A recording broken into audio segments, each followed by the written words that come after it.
C'est pourquoi moi, Paul, prisonnier du Christ à cause de vous, païens, car vous avez appris, je pense, comment Dieu m'a dispensé la grâce qu'il m'a confiée pour vous, m'accordant par révélation la connaissance du mystère, tel que je viens de l'exposer en peu de mots. Extrait de la lettre de saint Paul apôtre aux Éphésiens, chapitre 3, versets 1 à 3. Cet extrait de la lettre de saint Paul aux Éphésiens pourrait tout à fait être appliqué à la vie et à la vocation d'Élisabeth de la Trinité, celle dont le pape Saint Jean-Paul II, au moment de sa béatification en novembre 1984, donna le titre de prophétique à son enseignement. Élisabeth de la Trinité semble avoir été touchée par la grâce d'une révélation divine. Elle a fait l'expérience de la beauté de Dieu, tant elle était imprégnée d'une science peu commune pour son âge, à la fois profonde et totalement limpide comme le cristal, comme en témoignent ses écrits. Pour elle, science de l'inhabitation trinitaire et science d'une théologie trinitaire ne sont pas le fruit d'une spéculation intellectuelle, mais d'une authentique expérience spirituelle. Elle est une mystique, et ses écrits sont le reflet de cette réalité. Puisque sa connaissance trinitaire n'est pas de l'ordre d'une spéculation, nous sommes en droit de nous demander de quelle nature a été cette expérience de la beauté trinitaire. Est-ce de l'ordre d'une vision, d'une expérience d'écoute? De même, est-ce une expérience unique et marquée dans le temps, à l'image d'une grâce ponctuelle? Ou bien est-ce une expérience qui se déploie dans le temps, tel un processus d'approfondissement? Notre thèse montrera que cette expérience de la beauté trinitaire est de l'ordre d'une expérience auditive. À travers ses écrits, et profondément marquée par le mystère de la transfiguration, Élisabeth de la Trinité semble proposer une mystique assez originale de l'expérience d'une écoute transformante, dont nous tenterons de cerner les caractéristiques. C'est par l'écoute qu'elle fait l'expérience de la beauté, en particulier celle du Verbe éternel. Puisque la dimension de l'écoute semble inhérente à sa mystique, comment se situe-t-elle par rapport à la musique qui fait partie intégrante de sa formation humaine? Y a-t-il une influence réciproque? Est-ce dans le cadre de l'exercice musical, dans la continuité d'une émotion musicale, qu'elle fait cette expérience de la beauté du verbe? Ou bien est-ce avec une âme de musicienne qu'elle fait cette expérience transformante, mais hors cadre d'une pratique musicale? Notre thèse tentera de montrer que c'est avec une âme de musicienne qu'elle va exposer une relecture, prenant l'analogie musicale comme langage narratif. Nous essayerons de comprendre en quoi Élisabeth de la Trinité a vécu une expérience de type musical de la beauté du verbe, c'est-à-dire hors cadre d'une pratique musicale liturgique, mais dont l'analogie musicale en donne les clés de compréhension. C'est à partir de son expérience musicale, reflet d'une tradition théologique de la musique, que nous essayerons de mettre en lumière, qu'elle pourra relire cette expérience de la beauté du verbe. Enfin, nous verrons en quoi cette expérience de la beauté du verbe et du mystère trinitaire n'est pas liée à un temps déterminé, mais qu'elle est le fruit d'un mûrissement du mystère de sa vocation personnelle, c'est-à-dire celle d'être carmélite. Avant de commencer nos recherches, attardons-nous à l'objet de notre étude, la prière ô mon Dieu, Trinité que j'adore. Quels sont les questionnements face à l'écrit d'une mystique? La prière ô mon Dieu Trinité que j'adore, datée du 21 novembre 1904, demeure l'un des écrits les plus populaires de cette carmélite morte à 26 ans. Elle est également la prière trinitaire la plus connue au monde. Elle est vraiment considérée comme le signe de cette expérience mystique vécue au moment du renouvellement de ses vœux de religieuse, véritable renouvellement de l'offrande d'elle-même en tant que carmélite. Pourtant, cette prière est le fruit d'un processus, d'un chemin de discernement progressif, d'une maturation d'une vocation, tout en étant en outre le prélude à la dernière étape de sa vie où va se cristalliser l'essentiel de sa spiritualité, la doctrine de la louange de gloire. Cette prière ô mon Dieu Trinité que j'adore sera l'objet de notre thèse afin d'en proposer une herméneutique s'enracinant plus largement dans une compréhension transversale de ses œuvres, mais surtout à la lumière de la doctrine de la louange de gloire mise en lumière dans les écrits entre janvier 1905 et la fin de sa vie en novembre 1906.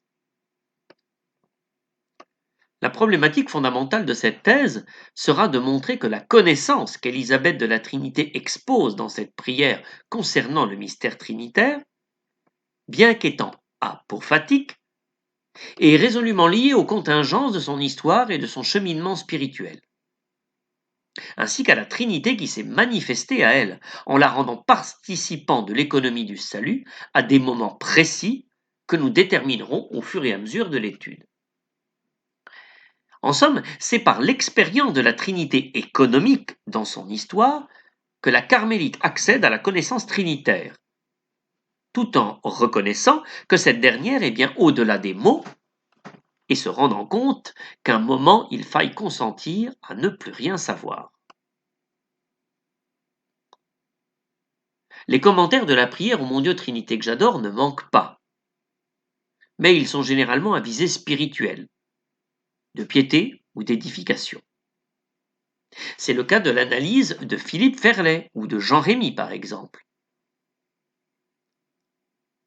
Ces deux hommes analysent la prière ô mon Dieu Trinité que j'adore en faisant des commentaires linéaires et progressifs de la prière, servant avant tout à l'édification des lecteurs, mais ne tentant pas une analyse critique en corrélation avec la pensée et les écrits d'Élisabeth de la Trinité, bien que Jean Rémy soit le seul qui fasse des renvois à certains de ses textes pour illustrer son commentaire qui se veut avant tout et exclusivement spirituel. En fait, ce fut le colloque organisé à Dijon les 18 et 19 novembre 2006, à l'occasion du centenaire de la mort de la Carmélite, qui proposa un renouvellement singulier de la compréhension analytique de cette prière. Il y eut 3 interventions remarquées et originales qui ont pu renouveler son approche. Tout d'abord, une analyse de Jean-Michel Grimaud, qui tente de montrer comment cette prière est le miroir de la parole, c'est-à-dire retrouver des occurrences bibliques et en particulier psalmodiques au sein de la narration. L'avantage de cet ouvrage pour notre thèse est de montrer comment la prière ô mon Dieu Trinité que j'adore s'inspire de la dramaturgie de certains psaumes pour rendre compte des expressions narratives utilisées. L'auteur montre qu'au sein de la prière, nous retrouvons des comparaisons stylistiques avec les psaumes 4, 7, 27, 30, 38, 104 et surtout le psaume 94. Ce dernier est liturgiquement intéressant car il est le premier des psaumes invitatoires, celui que l'on chante pour entrer dans le premier office de la journée. Il représente cette entrée en psalmodie, cette entrée dans la louange vocale comme authentique sacrifice des lèvres, adressé au Dieu, Père, Fils et Saint-Esprit. Si le psaume invitatoire semble coordonner de manière significative l'évolution narrative d'une partie de la prière, ne peut-on pas qualifier cette dernière d'entrée dans le mystère trinitaire comme si elle représentait un vrai processionnal, c'est-à-dire un chant d'entrée dans le mystère trinitaire? Nous verrons, au cours de cette thèse, comment la prière, ô mon Dieu Trinité que j'adore, est un chant d'amour, en réponse à une visitation du Verbe, et par lui à une visitation de la Trinité tout entière.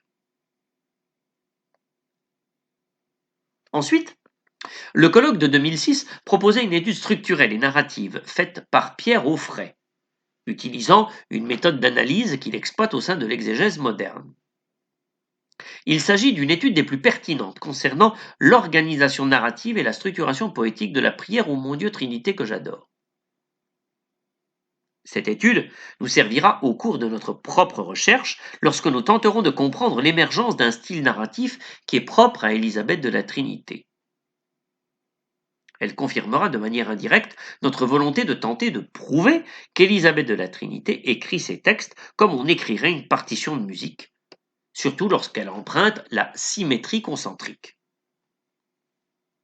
En effet, son style personnel emprunte des formes musicales caractéristiques de l'époque à laquelle elle appartient et dont elle était réputée pour son interprétation au piano. Enfin, une étude comparative de la prière avec la dernière retraite, œuvre composée au cours du mois d'août 1906, faite par Christian Förster. L'auteur prend appui sur la recherche de Pierre Onfray, surtout concernant sa proposition de découpage structurel de la prière, fruit d'une étude approfondie de toutes les symétries, parallèles, chiasmes, concentriques. Christian Förster a eu l'intuition, à partir de la proposition d'organisation structurelle de Pierre Onfray, de proposer une relecture de la prière à partir d'un des derniers écrits d'Élisabeth de la Trinité, à savoir sa dernière retraite, datant d'août 1906. On pense les 15 derniers jours de ce mois. Il en arrive à cette conclusion. Je cite. Je pense avoir montré comment le cheminement, truffé de méditations bibliques, de cette longue retraite, recoupait l'intuition de la prière à la Trinité. Il me semble que cette prière représente, dans son parcours mystique, comme l'épure de sa démarche tout entière. Partout ailleurs, à partir du moment où elle a exprimé cette prière, elle la commente, l'étoffe et l'éclaire de diverses méditations. Il resterait à le vérifier dans ses lettres et ses petits traités. Nous allons appuyer notre démarche sur cette même conviction que la prière, ô mon Dieu Trinité que j'adore, est l'épure de sa démarche tout entière. Nous allons suivre l'invitation de Christian Förster à vérifier cela dans les lettres et les petits traités. Pour ce faire, nous allons aller au-delà de sa démarche. L'auteur a pris appui sur la dernière retraite pour en arriver à dire que le contenu de la prière donne sens à la démarche tout entière de la carmélite. Pourtant, sa démarche intérieure se trouve exprimée dans le nom qui donne sens à sa vocation au-delà de son monde de religieuse, à savoir louange de gloire.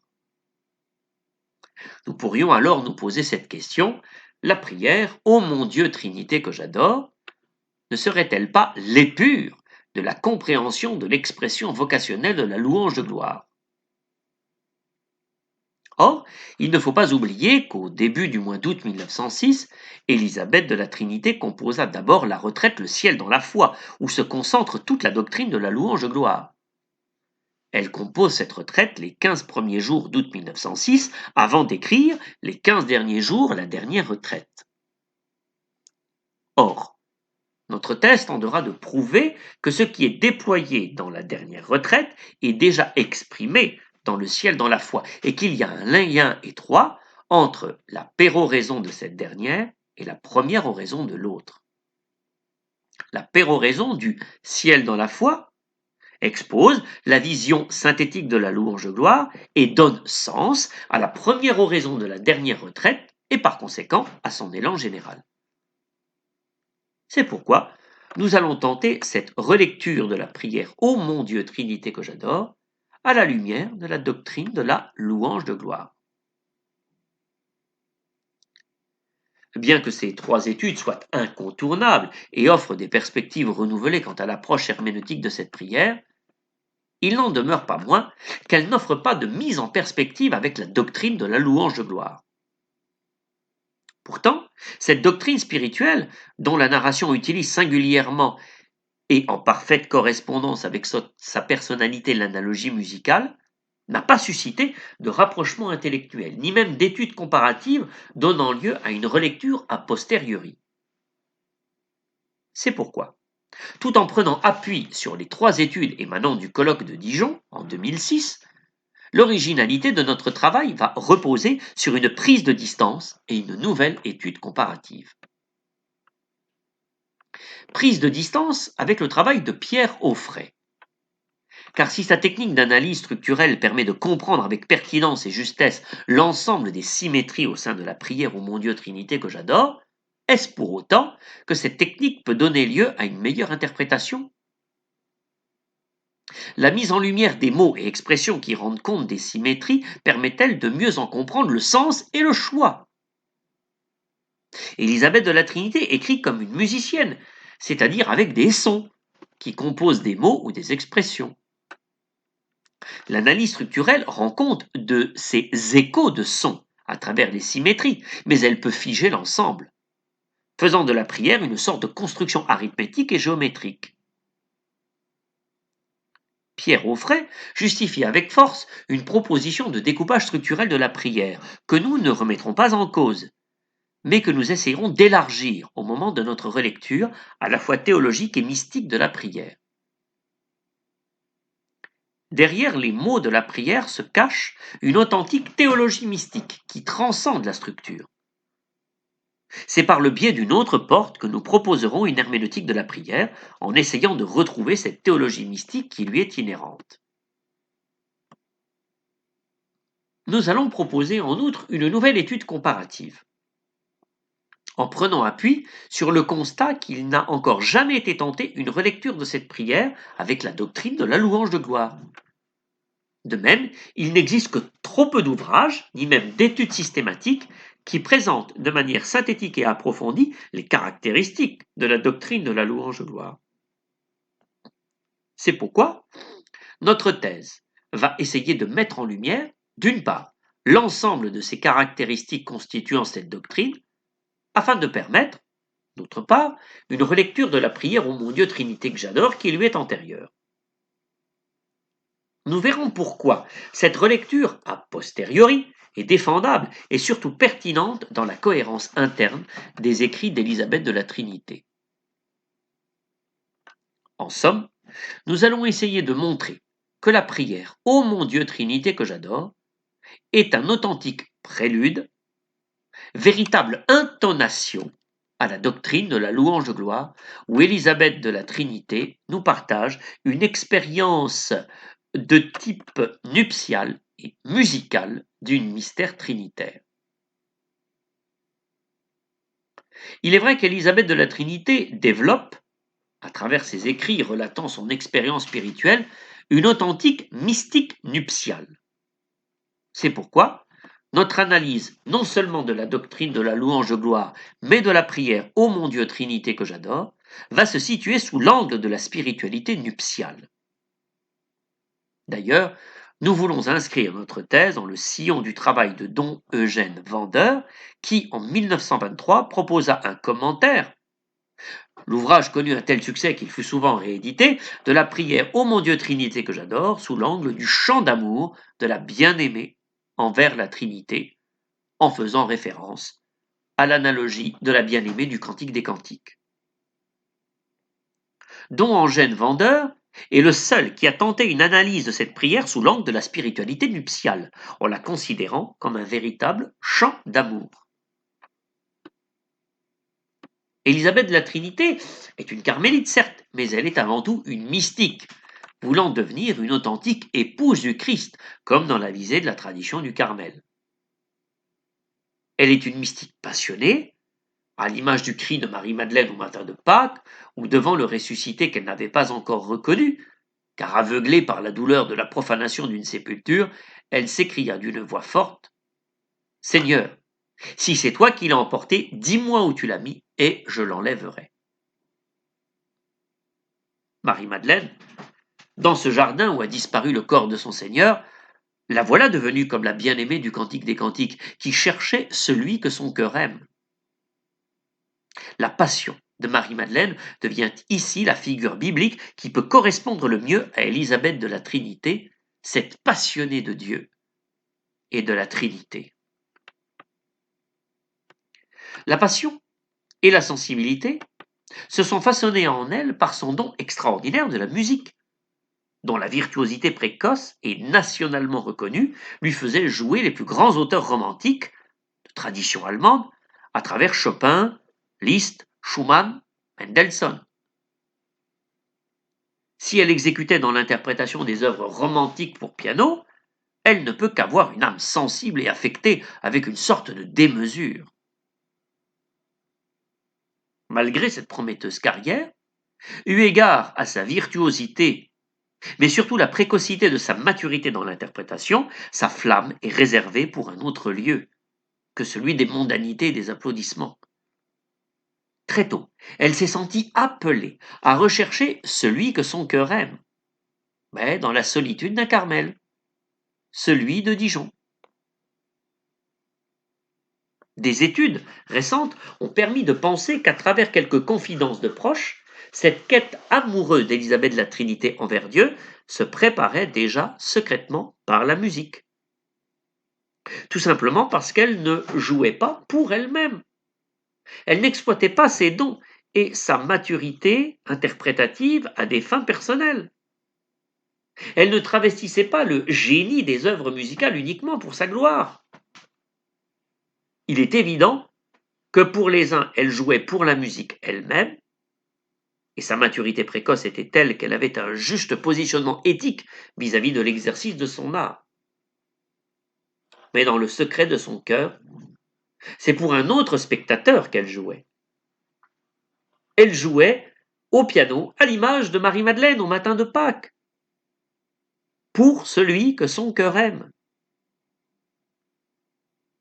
On est en droit de penser qu'à travers l'expression musicale des pièces romantiques qu'elle chérissait, elle adressait secrètement à son bien-aimé une sorte de romance sans parole, dont le genre musical est tellement à la mode de son temps. Élisabeth de la Trinité, façonnée par la liturgie au Carmel, aimait ce rituel particulier du matin de Pâques, ou justement propre aux carmélites, et qui consistait à ce que les sœurs, revêtues de leur manteau blanc et un cierge à la main, venaient en procession dans le jardin du cloître pour chanter, et comme Marie-Madeleine, chercher celui qu'elles aiment, l'époux bien-aimé, le ressuscité. Cette manière simple et évocatrice n'est pas sans rappeler la procession de leurs vœux perpétuels et de leur prise de voile où elles chantaient cet hymne Veni sponsa Christi. Venez, les épouses du Christ.